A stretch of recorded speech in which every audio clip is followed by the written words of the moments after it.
Sefer Shmot, Parshat Mishpatim, on the ethics of debt. In Parshat Mishpatim, meaning laws, we see an explosion of moral revelation. We received the Aseret HaDibrot, the Ten Commandments, in our previous Parsha, and now the Jews have entered into a new era and into a revelatory relationship with God. So in this Parsha, which consists almost entirely of laws, an immense amount of moral and justice-oriented teaching emerges. These laws, Mishpatim, deal with everything from the treatment and release of slaves to the punishments for murder, theft, and kidnapping, to the prohibition of the oppression of strangers. This is so important it occurs twice in this Torah portion. To the care of widows and orphans, and even laws about lending. The Torah here reads, Im kesef talve et ami et ani imach lo tiyeh lo kenoshe lo tisimun alav neshech.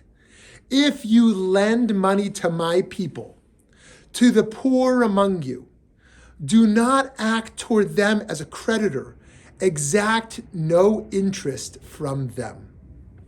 This mitzvah, this commandment, prohibits charging ribit, or interest, to fellow Jews. In English, this is known as usury. Or the affirmative formulation of this mitzvah is that we have an obligation to make free loans. Rashi comments that the meaning here isn't really if you lend money, but when you lend money. He writes, im, meaning if. Rabbi Yishmael said, whenever im, or if, occurs in Scripture, it is used to describe an act, the performance of which is optional, except in 3 instances, of which this is one. So as an aside, I don't believe that it is unjust that Gentiles do not have to be offered free loans, as receiving interest is not inherently immoral. Rather, not charging interest is an exceptional moral act reserved for family and community.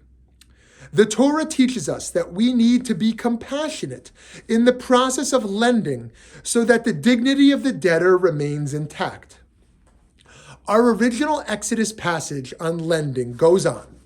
If you take your neighbor's garment in pledge, you must return it to him before the sun sets. It is his only clothing, the sole covering for his skin. In what else shall he sleep? Therefore, if he cries out to me, I will pay heed, for I am compassionate. Here we learn explicitly that we must act compassionately with the debtor because God's self is compassionate. In doing so, we are acting God-like. In the Jewish tradition, in our Masorah, an interest-free loan is one of the highest forms of monetary justice. Moses Maimonides, the Rambam, writes in his Mishnah Torah, there are 8 levels of tzedakah, each one greater than the other.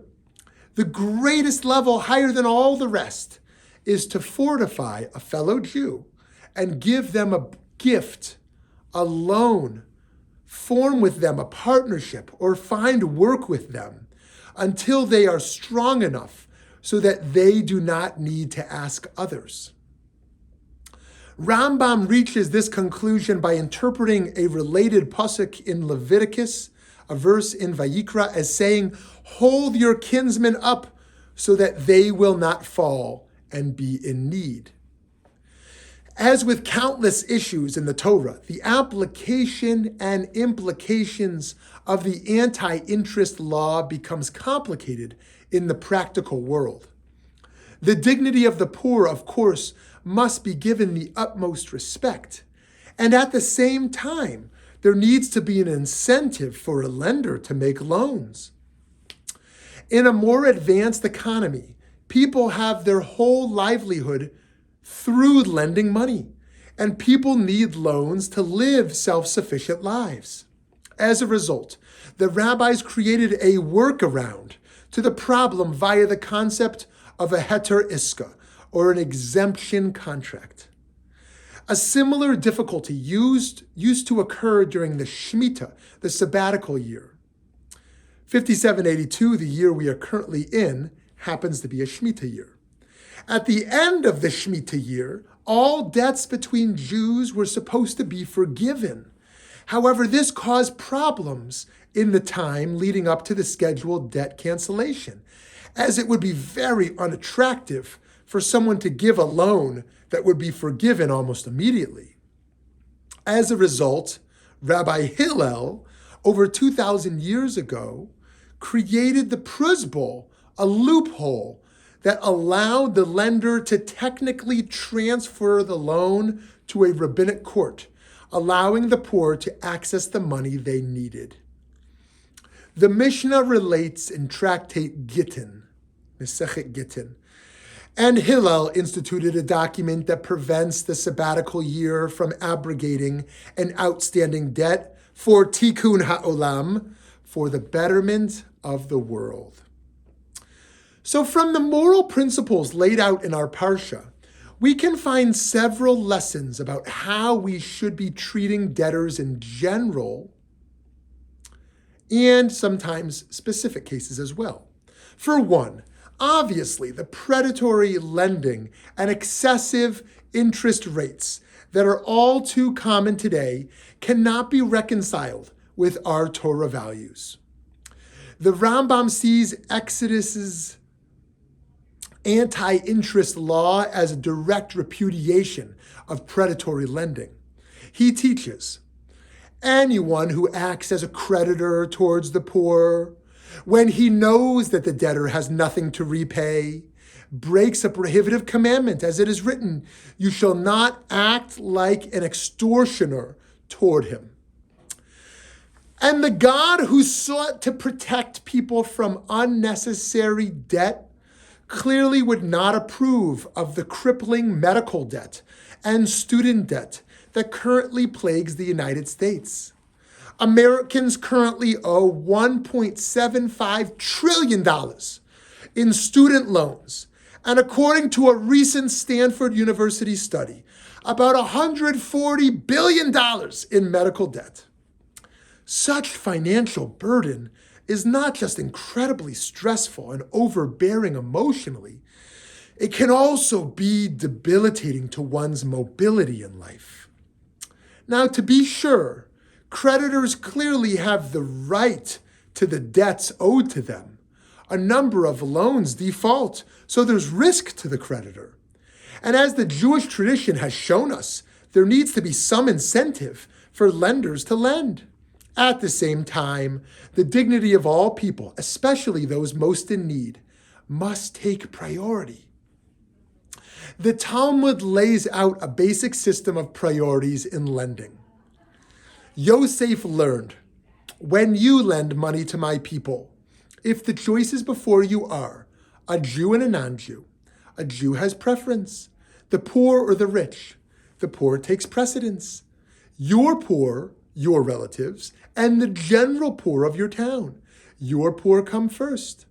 The poor of your city and the poor of another town, the poor of your own town have priority. But there is a difficult paradigm to apply, since it implies all factors are equal. But all factors are rarely equal.